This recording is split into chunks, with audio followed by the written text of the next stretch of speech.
जय श्री राम, जय माता दी, बालाजी महाराज की जय। जो आज मैं एक विषय लेके आया हूँ, हनुमान जी की साधना कैसे करनी चाहिए। मेरे पास में बार बार सवाल आता रहता है, व्हाट्सएप के माध्यम से भी, लाइव के माध्यम से भी, और कमेंट बॉक्स में भी बार बार सवाल आता है, हमने साधना कहाँ से शुरू करनी चाहिए। जब हम हनुमान जी की साधना करना चाहते हैं तो उसकी शुरुआत कहाँ से करनी चाहिए, और शुरुआत करने की किस मंत्र से करें, किस स्तुति से करें, किस चालीसा से करें, या किसी चौपाई से करें। साधना के लिए शुरुआत कहाँ से करनी चाहिए। और गुप्त नवरात्रे आ रहे हैं, अभी गुप्त नवरात्रों के अंदर आप हनुमान जी की साधना कर सकते हैं। और साधकों के लिए, शक्ति पाने वालों के लिए, या किसी विशेष मनोकामना के लिए गुप्त नवरात्रि सबसे महत्वपूर्ण समय होता है ये। तो गुप्त नवरात्रों के अंदर आपने साधना करनी है हनुमान जी की। किस मंत्र से करनी चाहिए? आपको भक्ति भी चाहिए और आपको शक्ति भी चाहिए। तो मैं सबसे पावरफुल शक्तिशाली मंत्र दूंगा, ये बीज मंत्र है हनुमान जी का। और इसकी सबसे पहले मैं भी आपको पूरी जानकारी दूंगा। मंत्र जाप कैसे करना है, किन किन शक्तियों को भोग लगाना है, संकल्प कैसे करना है। तो हनुमान जी की आपको सिद्धि 100% मिलेगी। जी आप जिस तरीके से मैं बता रहा हूँ उस तरीके से आप करोगे। आप चैनल को सब्सक्राइब करना।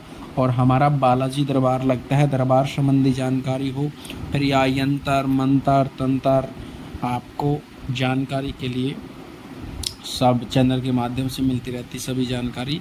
तो दरबार से आप ऑनलाइन पूछा भी ले सकते हैं, व्हाट्सएप के माध्यम से पर्सनल पूछा दरबार से दी जाती है अर्जी लगा करके। तो शुरू करते हैं हनुमान जी की साधना जो हमने करनी है। मंत्र की शुरुआत कहाँ से करनी चाहिए? सबसे पहले तो यदि आप गुरु सानिध्य में हैं, आपका गुरु है, तो गुरु सानिध्य में ही इस मंत्र की साधना करें। इसको बिना गुरु वाला भी कर सकता है, और यदि गुरु नहीं है तो वो भी इनकी साधना कर सकता है, इस मंत्र की साधना। इससे आपको भक्ति भी मिलेगी, शक्ति भी मिलेगी। और जो साधना के नियम होते हैं मैं हर वीडियो के अंदर बताता हूँ। साधना आप इस तरीके से करनी चाहिए। साधना का तरीका एक ही होता है, मंत्र अलग अलग होते हैं। शुरुआत कहाँ से करनी है आपने? साधना के दो तरीके हर जैसे हनुमान जी को आप जब कोई भी साधना करते हो, या तो माँ भगवती के साथ, माँ जगदम्बा, माँ दुर्गा, माँ काली के साथ में करो, या फिर राम जी के साथ में हनुमान जी की पूजा करनी चाहिए। अकेला हनुमान जी को नहीं, साथ में शक्ति दूसरी लेकर के आपकी डबल पावर बढ़ेगी।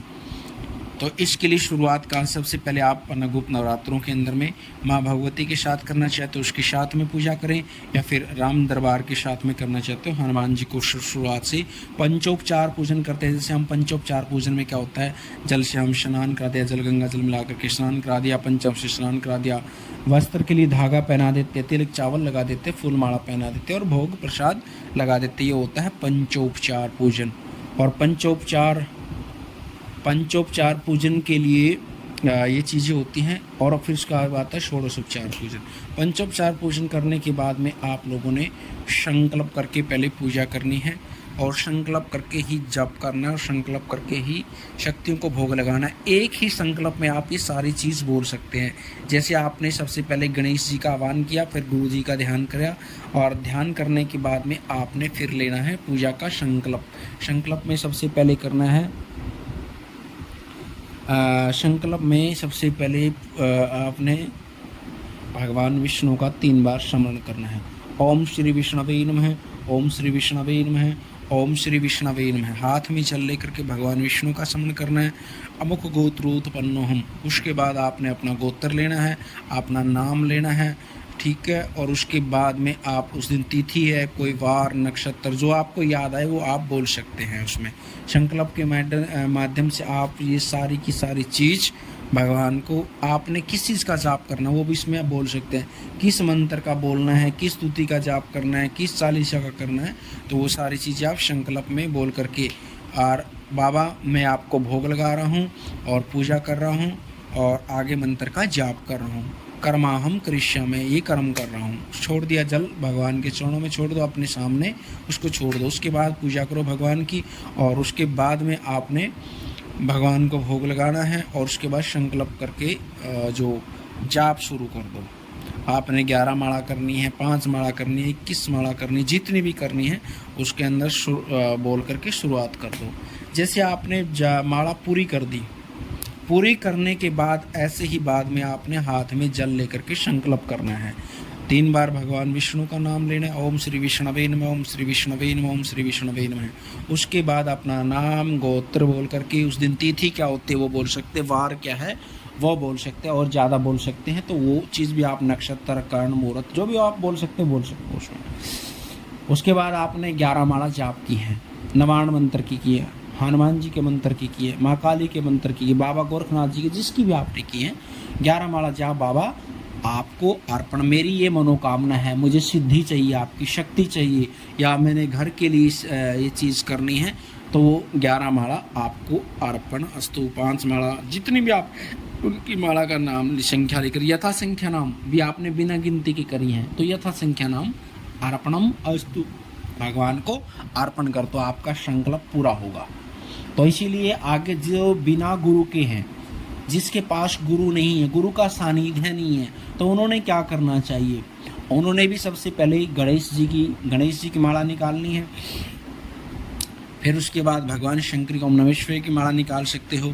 उसके बाद और हनुमान जी की माला के साथ में पहले भी एक राम नाम की माला निकाले यदि सिद्ध करना चाहते हैं, और बाद में भी एक माला राम नाम की अवश्य निकाले यदि आप हनुमान जी की सिद्धि करना चाहते हैं। और ये हनुमान जी के मंत्र के बारे में ही मैं जानकारी दे रहा हूँ। इस मंत्र को आपके पास गुरु नहीं है तो भी इस मंत्र की आप साधना कर सकते हैं, किसी भी तरह की आपको कोई परेशानी नहीं होगी, कोई दिक्कत। जानकारी क्या लेनी है, आपने जानकारी वही लेनी है, आपने भी संकल्प कैसे करना है और शक्तियों को किन किन शक्तियों को भोग देना है। यदि आप साधना कर रहे हो, शक्ति पाना चाह रहे हो, सबसे पहले गणेश जी को भोग दोगे, उसके बाद आप लोगों ने अपने कुल के पितरों को भोग देना, कुल देवी को भोग देना है, और माँ चुगान वाले को भोग अवश्य दें साधना के टाइम के लिए, और अक्षय पाल को भोग अवश्य दें। उसके बाद में जिस शक्ति की साधना कर रहे हैं उसको भोग दें, और आप गुरु सानिध्य में तो गुरु जी को भी भोग देना आपने, और इन सभी देवी शक्तियों को भोग दे करके आप फिर साधना शुरुआत करें। क्योंकि यदि इन शक्तियों को आप भोग नहीं देते तो साधना में आपकी विलंब रह जाता है, आपकी साधना पूरी नहीं हो पाती, शक्ति आपकी शक्ति को रोक देती है, शक्तियाँ आगे नहीं बढ़ने देंगी। तो इसलिए इन शक्तियों को साधना भोग अवश्य लगाएं साधना में। और मंत्र में बता देता हूँ, ओम नमो भगवते हनुमते नमः, ओम नमो भगवते हनुमते नमः, ओम नमो भगवते हनुमते नमः। इसका प्रयोग आपको सिद्धि के लिए भी आप प्रयोग कर सकते हैं, भक्ति करने के लिए भी प्रयोग कर सकते हैं, शक्ति पाने के लिए भी प्रयोग कर सकते हैं। बड़ा पावरफुल मंत्र है और बहुत ही शांत रूप से, शांत स्वभाव से चलता है। तो इसलिए भगवान को भोग लगा करके, और जब आपका पूरा जाप हो जाता है तो उसके बाद दशांश हवन करें। दशांश हवन नहीं कर पाते तो आपने उसका 10वां हिस्सा जाप ज़्यादा करना है। जैसे आपने 11,000 जाप किया तो 1,000 जाप और ज़्यादा कर दो, हवन के नाम का 12,000 होगा। तो आप 2 माला 3 माला 5 माला जितना मर्जी का आप फिर हवन कर सकते हैं।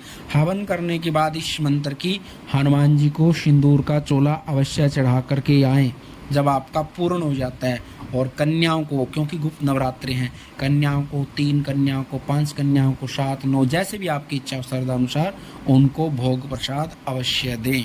और जितनी आप गुप्त नवरात्रों के अंदर गुप्त साधनाएं रखेंगे उतनी ही जल्दी आपको सिद्धि मिलेगी। और आपके गुप्त अनुभव सिर्फ आप अपनी माँ को, पिताजी को, या फिर गुरु जी को, या फिर जिसका आपने जानकार का सानिध्य लिया उसको ये अनुभव बताने चाहिए, अन्यथा आप अपने अनुभव किसी को भी शेयर नहीं करोगे। यदि आप अनुभव शेयर करोगे तो आपको अनुभव, जो आपको अनुभव होते हैं ना, वो अनुभव होना बंद हो जाएंगे। इसलिए शक्ति आपकी बहुत सारी परीक्षाएं लेती हैं। तो इन चीज़ों जब आप, और सबसे पहले साधना में कभी भी क्रोध नहीं करना चाहिए, क्योंकि साधना के समय में आपके पास में जब शक्ति की साधना चल रही होती है ना, कोई न कोई ऐसा व्यक्ति आपको ज़रूर मिलता है किसी न किसी भगवान के रूप में, कोई कन्या हो, कोई साधु हो, ब्राह्मण हो, कोई न कोई आ जाता है। लेकिन आपने कभी भी अपशब्द नहीं बोलने किसी को। आपके पास कुछ देने के लिए सामर्थ्य है तो दे दो, नहीं हाथ जोड़ दो, प्रभु बस हो गया, मेरे पास नहीं है। उसको कभी भी अपशब्द नहीं बोलने किसी बारे, क्योंकि शक्ति उस समय में परीक्षाएं लेती हैं। और कटु वचन किसी को नहीं बोलने, धैर्य रखना है। और कभी भी खाने के अंदर में विशेष रूप से ठंडी चीज़ों का प्रयोग करें, लाल मिर्च वगैरह मसाले, कम मसाले का प्रयोग करें। होश के तो व्रत भी रख सकते हैं। और हनुमान जी की साधना के बाद में हनुमान जी को चोला अवश्य चढ़ा करके आएँ और एक झंडा हो उसके तो साथ में झंडा चढ़ाएं और बंदरों को कुछ खिलाने को अवश्य दे के आए, केले चने वगैरह बंदरों को अवश्य खिला करके आए आप। और लास्ट क्वेश्चन जो इम्पोर्टेंट बात है वो है आपका भाव। यदि आपका भाव नहीं है, आप कितनी पूजा कर लो, कितनी आप माला जप कर लो, तो कुछ भी नहीं मिलेगा आपको। सबसे मेन आपका भाव आपने करना चाहिए। यदि भाव आपका अच्छा है तो आप आगे बढ़ पाओगे, भाव यदि आपका अच्छा नहीं है तो आगे नहीं बढ़ पाओगे, क्योंकि शक्ति चलती है भाव से। भाव के से ही सारी चीज़ें आगे बढ़ती हैं।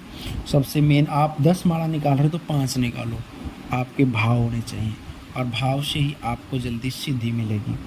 और जिसको ये वीडियो अच्छी लगी, वीडियो को लाइक करें, शेयर करें, कमेंट करें।